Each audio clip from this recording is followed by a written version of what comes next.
шинэ мэдээлэл бичлэгээрээ уулзж байгаадаа таатай байна. Бичлэгээ эхлэхээс өмнө YouTube channel дээр маань лайк болон subscribe дарж нэгдээрэй. Энэ удаад бид Шуга хамгийн сайн найзаа хэрхэн алсан түүхийг ярилцуулна. Шуга дунд болон ахлах сургуульд байхдаа маш татан ганцхан найзтай байсан.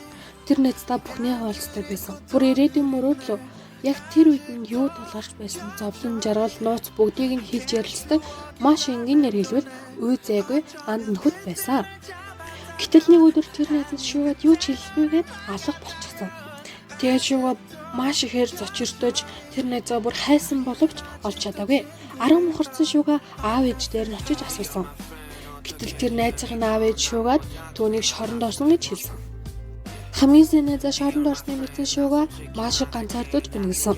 Хэсэг хугацаа өнгөрч тайвширсныхаа дараа дээгүүгээс сүүлийн шорон хүртэл хоёр талдаа 3 цагийг зарцуулдаг тэр хол замыг ганцаархнаа туулж 7 хоног бүр найз тэрээр эргэлдээр очдог болсон. Өдөр хоног өнгөрч найзынхын суллагдах өдөр ирэхэд Шуга хөлн газар хүрэхгүй маш ихээр баярлсан гэдэг. Найзын суллагдах тэр өдөр нэвсгэр цастай өвлийн үлрэл байсан. Сүүлийн шоронлууд дүүпүү барин хар хурдаараа найзаа тусгаар гүйж атсан гэсэн. Яагаад дүүпүү барьсан бэ гэвэл солонгосчууд шоронгоос гарч байгаа хүнд дүүпүү идүүл гаргадаг ёстой юм гэсэн. Удаан хугацааны дараа найзтайгаа уулзсан ч тэр найз нь Шугагийн мэддэг өмнөх хүн биш байв. Уулзаа зогсож байхдаа тэр найз нь Шугад хар тамхи санал болгосон гэсэн. Гэхдээ мэдээж Шуга татгалцсан.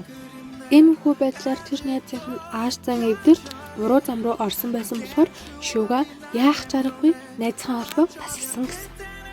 Тэр хүн бол Шугагийн цар ганц найз нь байсан. Бүхэл сайхан дурсан чинь зөвхөн тэр хүнтэй. Ингээд л хамгийн сайн найзтай холбоогоо таслах Шугад ямар хэцүү байсан бол гэхдээ өөр сонголт байгаагүй юм. Ингэж л Шуга маань хамгийн сайн найзаа алдсан юм. Тэр үед яах чаргагүй найзын холбоогоо тасалсан ч одоо хүртэл Шуга тэр найзаагаа мартаагүй гэсэн. Тийм ч дараа Dear My Friend дуу найзтай зориулж бичсэн байдаг. Хамгийн сайн найзаа алдах ямар байдгийг мэдэх нэг нь мэдэх байх. Цаашдаа найзаа алдахгүй тул та яг одоо энэ бичлэгийн дад хамгийн сайн найзаа меншн хийж нөхөрлөлөө улам баттгаарай. Найз гэдэг бол чиний өөрөө сонсон хэлбэл юм шүү. Энэхүү бичлэг маань таалагдсан бол GZL 100 YouTube channel дээр маань лайк болон subscribe дарж нэгдээрэй. Бас хонхон дээр дараарай. BTS Mongolia актив админ пэйж админ 100 байлаа.